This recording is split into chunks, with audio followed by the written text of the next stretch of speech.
அனைத்து ஆன்மீக நண்பர்கள் அனைவருக்கும் வணக்கம். இன்னைக்கு நம்ம இந்த வீடியோ பதிவுல திருச்செந்தூர் முருகரை மனதார நினைத்து வருகின்ற இந்த 2 நாளை மட்டும் நீங்க தவறவே விட்டுறாதீங்க. அதி சக்தி வாய்ந்த நாளுங்க. அன்னைக்கு நீங்க இதை மட்டும் செய்தால் போதும், உங்க வாழ்க்கையே மாறிடும். அதுதான் இன்னைக்கு நம்ம இந்த வீடியோ பதிவுல நம்ம பார்க்க போறோம். ஏன்னா ஒவ்வொரு வீடியோ பதிவுலையும் பாத்தீங்கன்னா ஒவ்வொரு வழிபாடுகள், ஒவ்வொரு மந்திரங்கள், ஒவ்வொரு இது நம்ம சொல்லிக்கிட்டு இருந்தோம். அதுவும் இப்ப வர்ற இந்த 2 நாளை மட்டும் நீங்க மிஸ் பண்ணிடாதீங்க. கட்டாயம் இந்த 2 நாள்ல நீங்க திருச்செந்தூர் முருகரா இல்ல உங்களுக்கு எந்த முருகப்பெருமானை பிடிக்குமோ அவரை மனதார நினைத்து உங்க வீட்டுல நீங்க வழிபாடு செய்யுங்க.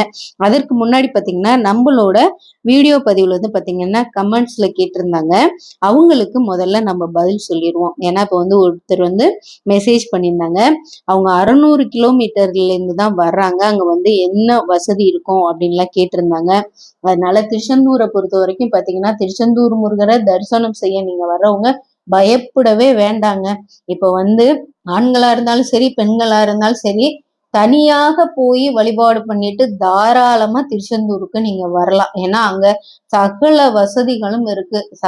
இப்ப பாத்தீங்கன்னா ஹோட்டல் அறைகள்லாம் இருக்கு. தங்குற விடுதியில பாத்தீங்கன்னா அந்த வசதி எல்லாம் இருக்கு.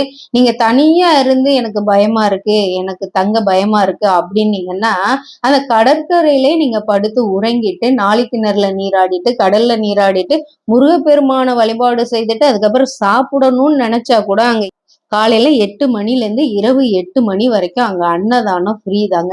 சகல வசதிகளும் திருச்செந்தூர்ல இருக்கு.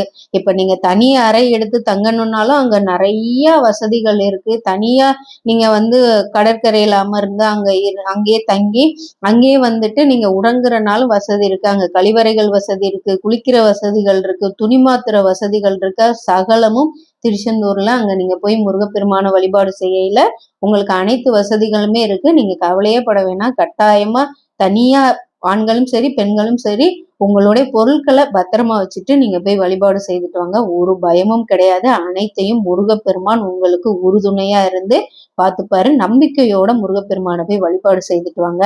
இரண்டாவதா ஒரு பக்தர், முருகப்பெருமானுடைய பக்தர் கேட்டிருந்தாங்க, குழந்தை பாக்கியத்திற்காக வீடியோ போடுங்கன்னு. நம்ம நிறைய வீடியோ நம்மளோட வீடியோ பதிவுக்குள்ள பேசும்போதே நம்ம குழந்தை பாக்கியத்திற்கு சொல்லியிருக்கோம். இருந்தாலும் நீங்க கட்டாயமா இப்ப வருகின்ற சஷ்டி நாள் அன்னைக்கு நீங்க முருகப்பெருமான கையில இருக்க பிடிச்சி திருச்செந்தூர் முருகரை மனதார நினைத்து நம்பிக்கையோட வருகின்ற சஷ்டி, அதாவது பாத்தீங்கன்னா வர்ற வியாழக்கிழமை சஷ்டி அன்னைக்கு நீங்க விரதம் இருக்க ஆரம்பிங்க. கட்டாயமா குழந்தை பாக்கியம் உங்களுக்கு கட்டாயம் கிடைத்தே தீரும். ஏன்னா முருகப்பெருமான மனதார நினைத்து சஷ்டி விரதம் மட்டும் யார் ஒருவர் கடைபிடிக்கிறார்களோ அவர்களுக்கு குழந்தை பாக்கியம் 100% கிடைத்தே தீரும். அதற்கு முன்னாடி நீங்க மருத்துவருடைய ஆலோசனையும் நீங்க கேட்டுக்கோங்க. அதுக்கப்புறம் நீங்க, ஏன்னா எப்பொழுதுமே நம்மளுக்கு, நான் எப்போதுமே ஒவ்வொரு வீடியோ பேசுறப்ப ஒரு சில சமயங்களை சொல்லுவேன், நம்மளுக்கு தெரிந்த கடவுள்னா அது டாக்டர் தான். நம்மளை எங்கேயோ இருந்து ஆட்டி வைக்கிறது ஒரு கடவுள். மொத்தம் 2 கடவுள் நம்மளை பொறுத்த வரைக்கும். மருத்துவர்கள் ஒரு கடவுள், நம்ம திருச்செந்தூர் முருகர் நம்மளுக்கு ஒரு கடவுள். அதனால மருத்துவர் சொல்ற ஆலோசனையும் நீங்க கேட்டுக்கோங்க. முருகப்பெருமானோட வழிபாடையும் செய்யுங்க. கட்டாயமா இந்த சஷ்டி விரதம் யாரு இருந்து எந்த வேண்டுதலை கேட்குறீங்களோ கட்டாயம் முருகப்பெருமான் உங்களுக்கு நீங்க வேண்டுதலை 100% நிறைவேற்றி கொடுப்பார். அதுவும் இன்னைக்கு நம்ம தலைப்புல பாத்தீங்கன்னா இந்த 2 நாளை மட்டும் தவற விட்டுறாதீங்க அப்படின்னு சொன்னோம். உண்மையிலுமே இந்த 2 நாள் பாத்தீங்கன்னா ரொம்ப ரொம்ப சக்தி வாய்ந்த நாளுங்க. ஏன்னு கேட்டீங்கன்னா முதல் நாள் வியாழக்கிழமை அன்னைக்கு சஷ்டி, மறுநாள் பாத்தீங்கன்னா கார்த்திகை நட்சத்திரம். இந்த மாதிரி வர்றதே பெரிய அபூர்வமான ரொம்ப ரொம்ப சக்தி வாய்ந்த நாள். இப்ப நீங்க சஷ்டி விரதத்தையும் கடைபிடிக்கலாம். கார்த்திகை அன்னைக்கு முருகப்பெருமான தீபம் ஏற்றி வழிபாடு செய்யலாம். ரொம்ப வருஷமா ரொம்ப நாளுக்கு அப்புறமா எப்படி சொல்றதுன்னு தெரியாதுங்க. ஆனா இந்த நாள் ரொம்ப ரொம்ப சக்தி வாய்ந்த நாள். இந்த நாள்ல அதாவது சஷ்டி அன்னைக்கு முருகப்பெருமான நீங்க குழந்தை பாக்கியத்திற்கு, திருமண தடைக்கு நீங்க வழிபாடு செய்து உங்களுடைய அனைத்து கோரிக்கையும் நீங்க சஷ்டி அன்னைக்கும் வழிபாடு செய்யலாம். இப்போ ஒரு சிலர் பெண்கள் மாதவிடாய் காலத்தினால அந்த 4 நாள் 5 நாள் கணக்கு என்னால அன்னைக்கு வியாழக்கிழமை வழிபாடு செய்ய முடியாது அப்படின்னா நீங்க இந்த கார்த்திகை நட்சத்திரம் அன்னைக்கும் உங்க வீட்டுல நீங்க வழிபாடு செய்யலாம். அதனால சஷ்டியில வழிபாடு செய்யறவங்க கட்டாயமா குழந்தை பாக்கியத்திற்கு, திருமண தடைக்கும் நீங்க வழிபாடு செய்யலாம். கார்த்திகை அன்னைக்கும், அதாவது கார்த்திகை நட்சத்திரம் மறுநாள் அன்னைக்கும் நீங்க முருகப்பெருமானை நினைத்து வழிபாடு பண்ணலாம். அதை விட இந்த வியாழக்கிழமை சஷ்டி ரொம்ப ரொம்ப சக்தி வாய்ந்த நாள். ஏன்னா முருகப்பெருமானுக்கு உகந்தது செவ்வாய் வியாழன் நம்ம சொல்லுவோம். ஆனா வியாழக்கிழமை அன்னைக்கு சஷ்டி அன்னைக்கு, அதுவும் வளர்பிறை சஷ்டி அன்னைக்கு நீங்க எந்த விஷயத்த வேண்டுறீங்களோ மனதார வேண்டுங்க. கட்டாயமா முருகப்பெருமான் 100% உங்களோட வேண்டுதலை நிறைவேற்றி கொடுப்பார். சரிங்க, இந்த வழிபாடை நம்ம வீட்டுல எப்படிங்க செய்து வழிபாடு செய்யலாம் அப்படின்னா, நீங்க ஒரு நெய் தீபம் ஏத்துங்க, ஒரு நெய்வேத்தியம் வைங்க. நெய்வேத்தியம்னா நம்ம ரொம்ப பொங்கல் வைத்து இது மாதிரி பலகாரம் அதெல்லாம் இல்லைங்க. நெய்வேத்தியம்னா பால் இருக்கு இல்லையா, பசும்பால், இல்ல உங்க வீட்டுல எந்த பால் இருக்கோ, பேக்கெட் பால் இதெல்லாம். ஏன்னா இப்ப ஒரு சிலர் அப்பார்ட்மெண்ட்ல இருக்கிறவங்களுக்கு எல்லாம் பாத்தீங்கன்னா பசும்பால் அவங்களுக்கு கிடைக்காது. அதனால பால், பேக்கெட் பால் இந்த மாதிரி தான் வாங்குவாங்க. நீங்க அந்த பாலை காய்ச்சிட்டு அதுல சர்க்கரை போட்டு கலந்துட்டு சாமி கிட்ட அதை நெய்வேத்தியமா நீங்க வைங்க. வச்சிட்டு நெய் தீபம் ஏத்துங்க. ஏன்னா முருகப்பெருமானை நினைத்து நெய் தீபம் நீங்க ஏத்தி வழிபாடு செய்யுங்க. உங்களுக்கு தெரிந்த மந்திரம் இல்லைன்னா நீங்க கந்த சஷ்டி படிங்க. ஏன்னா இப்ப ஒரு சிலர்லாம் எனக்கு கந்த சஷ்டி தெரியாதுன்னா பாட்டை உங்க வீட்டுல போட்டு விட்டு காதலியாவது கேட்டுக்கிட்டு இருங்க.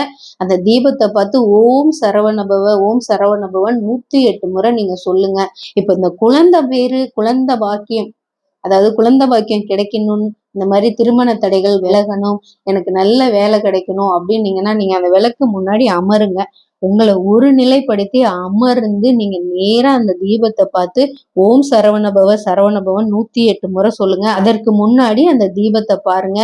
தீபத்தை பார்த்து முருகப்பெருமானா அந்த தீபத்தை நினைத்து உங்களுடைய வேண்டுதலை வைங்க. இப்ப குழந்தை பேரு கிடைக்கணும், எனக்கு திருமண தடை அகலணும் அப்படின்னா முருகப்பெருமானே எனக்கு மிக விரைவுல நல்ல பொண்ணா, ஏன்னா எதையுமே முழுசா வேண்டிக்கோங்க. எனக்கு கல்யாணம் ஆனா போதும் அப்படின்னு மட்டும் வேண்டாதீங்க. எனக்கு நல்ல முறையில கல்யாணம் ஆகணும், எந்த பிரச்சனையும் வரக்கூடாது, வர்ற பொண்ணு நல்ல பொண்ணா இருக்கணும், இல்ல வர்ற மாப்பிள்ளை நல்ல மாப்பிள்ளையா இருக்கணும், எனக்கு வர்ற மாமனார் மாமியார் நல்லவங்களா இருக்கணும்னு எல்லாத்தையும் முழுமையா வேண்டிக்கோங்க.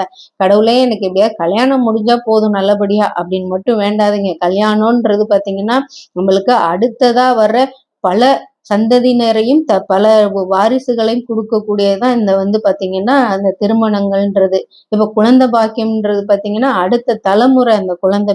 அதனால எந்த ஒரு விஷயத்தையும் சாமி முன்னாடி வேண்டையில முழுமையா வேண்டுங்க. இப்ப நான் சொன்னதுல கூட எதுவும் விட்டு போயிருக்கலாம்.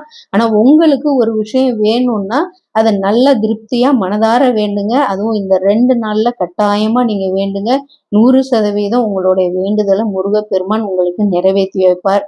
ஏன்னா எந்த ஒரு வேண்டுதலையுமே நெய்வேத்தியம் வைத்து சாமியார், அதாவது பூஜை அறைக்கு முன்னாடி அமருங்க. அமர்ந்துட்டு அந்த தீபத்தை மறந்துடாதீங்க. தீபத்தை பார்த்து 108 முறை சொல்லுங்க. சில பேர்லாம் 108 முறை எப்படி எண்றது அப்படின்னுவாங்க. இல்லைன்னா உங்களுக்கு கையில ருத்ராட்ச மாலை, ஏதாவது ஒரு மாலை வச்சு நீங்க மந்திரத்தை உச்சரிச்சு நீங்க வழிபாடு செய்யுங்க. கட்டாயமா இந்த சஷ்டியும் கார்த்திகையும் மட்டும் விட்டுறாதீங்க. முருகப்பெருமான் 100% நீங்க கேட்ட அருளை நிறைவேற்றி கொடுப்பார். நம்பிக்கையோட இந்த வழிபாடு செய்யுங்க. வெற்றிவேல் முருகனுக்கு அரோகரா. இந்த வீடியோ தொகுப்பு உங்களுக்கு பிடிச்சிருந்தா நம்ம சேனலை லைக் பண்ணி சப்ஸ்கிரைப் பண்ணி வச்சுக்கோங்க.